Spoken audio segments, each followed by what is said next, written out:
Hi, this is Audrey Blair, and you're listening to the Change is Hard podcast, episode 8.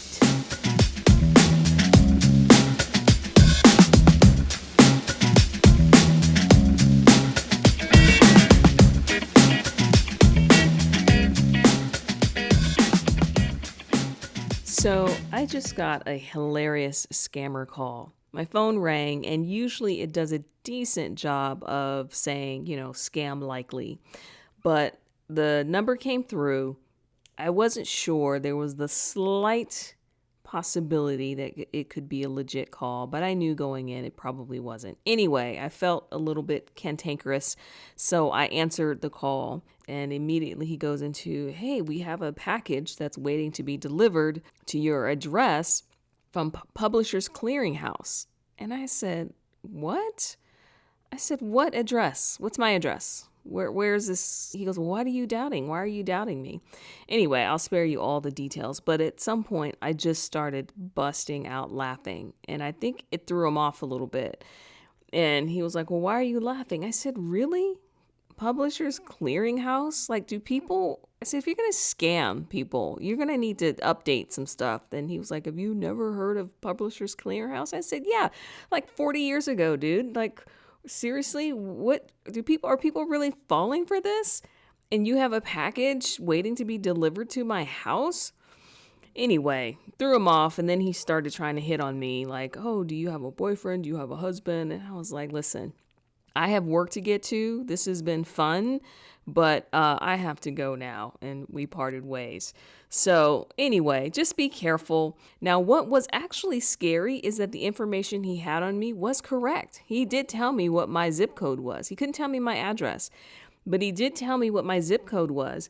And there's a couple of videos on YouTube that show you how these scammers work. And I could hear his buddy in the room telling him and coaching him on what to say, like, oh, ask for this person, ask for this person. And he actually said my husband's name. So the data that he has is legit, whatever he does have. So from that perspective, it was a little bit scary, but I just couldn't help myself. And I did throw him off because I was laughing so hard. Anyway, so again, be careful with the scammers calling your phone. They are real. They are legit. They are out there. And there's probably more and more of them every single day. Okay. So one of the topics that I emphasize quite a lot, especially with my clients, is how you show up. And we talk about when you show up differently, people treat you differently. I mean, you can't change other people. We know that. But when you show up in a different way, it kind of forces the issue that they have to respond in a different way, or they choose to respond in a different way. And I actually believe that how you show up is a result of your confidence and self-esteem. I think your confidence and self-esteem is a result of your self-awareness, mindfulness, experience, and very importantly, understanding your value. And today I want to talk about a particular attitude. Actually, no, it's not an attitude. It's more of a mindset that I don't think is very effective when it comes to your work. And it shows up quite a lot. I've had multiple conversations where people have brought this up. I've had clients show up with this mindset, and it really doesn't matter what position or status they have in the organization. And that mindset is, I just don't want to get fired. Most of us don't want to get fired, but it's that mindset, that constant approaching things in a way of, I just don't want to get fired. Another version that I think comes from a very similar place is, I just have to prove myself. This one in particular mostly shows up when people are in a new role, a team, or an organization, and maybe at a critical time of change. Yes, I am aware that a lot of job descriptions say things like, we need somebody who can come in and hit the ground running. But coming in and hitting the ground running is very different than coming in and proving yourself. Hitting the ground running means, hey, they've hired you, so they're assuming you can do the job, and they're just expecting you to show up and get it done, not so much to prove yourself, but do what we hired you to do. Just last week, I was actually talking to a good friend, and She was planning her next steps. She's thinking about leaving her current organization. And she started talking about how she can't look now because wherever she lands, the first 6 months need to be dedicated and focused on proving herself. And she started talking about working extra hard and doing all these things to prove. And I was thinking, well, what exactly are you trying to prove? There's already going to be a pretty steep learning curve around the role, the culture, the people, maybe where you fit. Why in the world do you want to add the pressure of trying to prove yourself in that scenario? And imagine instead of going in to prove yourself, you stepped in with, hey, I understand what I'm bringing to this scenario. I understand what my value is in this situation. And you hit the ground running with that attitude versus this, I need to prove myself attitude. Just think about that. Which one allows you to show up in a way that is more powerful, more confident, more open to the situation, more curious to what's going on around you?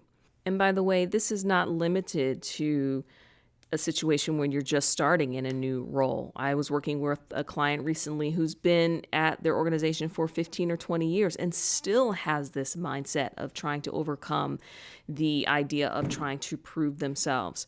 So starting out in that way typically means you're going to continue in that vein. You're going to continue with this constant, I need to prove, and it absolutely gets in the way. So let's take a moment and think about this and break it down. When we're having thoughts of, I just don't want to get fired, or I just need to prove myself, I want you to take a moment and think about, how are you actually showing up? Can you do your best work under this pressure? First of all, when we are repeating things like this, our brains don't necessarily distinguish between the negative and the positive. It's basically focusing on the getting fired part. You can let go of that I don't want to. It just knows where your focus is. So when your focus is getting fired, that's where your brain is going to look for evidence that this is true. And sometimes it will actually help you figure out how to accomplish this goal. And it shows up occasionally when you make a silly mistake and you're thinking, how in the world did I do that? Or why did I do that? Someone that I was working with had this mindset, and it was so pervasive. Everything they did was under this fear of getting fired, and it interrupted so much. They couldn't present well without thinking about this. They couldn't show up to meetings. Anytime their boss wanted to have a conversation with them, it was this, and it prevented them from showing up in a way that actually showed what their value is. Eventually, unfortunately, they did ultimately get laid off and let go. Because if you don't believe that you should be there or can do the job, how can you expect someone else to believe that for you? Number two, that persistent worry is creating this psychological stress for you. And that stress is triggering your brain to be on the lookout. Your amygdala is like, hey, high alert. And it sends out the bat signal. And then it's like, okay, we need to buckle down and we need to go into survival mode. As if you were in a life-threatening situation all the time. All day long, life-threatening. Which we don't even have time to get into what that does to your body and all the pressures and the sleepless nights and high blood pressure and all the things physically that it causes. But one of the other things that we're all very familiar with, or most of us are familiar with, is that it triggers that fight or flight, freeze or fawn response. Again, is it possible to do your best work when you're under that constant stress? How do you handle feedback or input when you are in fight mode? You probably fight it. You might get defensive. Just the other day, I was working with someone, a client who mentioned her boss, who's relatively new to the organization, is an executive in the org, but is a bit defensive. And so now we were spending our time working on how to manage up to deal with this defensiveness and work around how he shows up to meetings. Particularly when you're leading others, not only do you block yourself, you also create barriers for your team in the way that they show up. You're not creating that safe space to allow them to do their best work. And this happens quite a lot. So what are some practical things you can do to help to reframe or shift this way of thinking? It may not exactly be, I don't want to get fired or I just need to prove myself, but there's might be some variation of that going on. Figure out what that is and where that's stemming from. One of the first things you can do is to work on approaching situations with openness instead of trying to anticipate everything. When you're going into meetings, you've done your preparation. Now let it go and trust yourself to handle whatever comes up. You'll be surprised at how things flow. You'll be surprised at maybe some of the questions that get triggered. You might be surprised at how things might get solved more quickly. And it's okay if you don't necessarily have the specific answer to a specific question that comes up. This is also true when it comes to one-on-one situations. And they are very critical conversations, but maybe approach them with a little bit more curiosity and openness. I'll give you an example. I had a client who was working with her. She had a team, a pretty relatively large team, and they had meetings, quite a few meetings together with the team, or the weekly team meeting. I'll just use that as an example. This team member would come to the meetings, but didn't engage very much. He wouldn't really speak up at all. He wouldn't turn on his camera. And the culture in the organization was, hey, come to meetings and, as much as you can, have your camera on because, we're in this virtual world. So we want to at least try and see each other. And he just didn't have a whole lot to say. And some of the other team members said something, and the director also had mentioned it because there's a monthly meeting that they all go to, and it was called out that this person didn't engage very much. So she starts panicking, thinking, oh no, this is making me look bad. This is making the team look bad. Where are they? Are they thinking about quitting? What's going on? So we just worked on, first of all, just calming that brain and trying to anticipate. And we talked about, let's just go in with curiosity and openness and present the situation to him and see what he says. So here's a situation when we're in meetings. I noticed that, and here's the behavior. You don't show up, you don't turn your camera on, you don't engage. And then ask him, what's up? What's going on? See what he says. And what happened was none of the things that she thought was going on was actually going on. He just didn't know. He just didn't know that was the expectation. It was never really clearly laid out for him. The other thing is he felt like he couldn't, in some meetings, that he just couldn't get a word in edgewise. The team was made up of quite a few people that were quicker to respond, who maybe processed their thinking out loud, and he was more of an internal processor. So by the time he actually got to the point where he had something to say, there were so many things that I already said that he felt like, gosh, I just don't have much to add. So what this also did for her is it made her rethink how she ran her team meetings. She realized that she wasn't actually creating space for everyone in the meeting to have their voice heard if they desire. So it actually helped in both ways. It helped her to set the expectation for him, so now he's more clear. He shows up, he has his camera on, and he is a little bit more intentional about saying things, but she also is more intentional about creating a space so that those in the team have an opportunity to share some thoughts and ideas so that their voices are heard. And that's the difference between going in and coming down on somebody and pointing the finger at them about why they're not doing anything versus being curious and asking them, hey, here's this behavior, what's going on? So approaching situations with openness instead of anticipating. The next thing is take some time and think about what you want.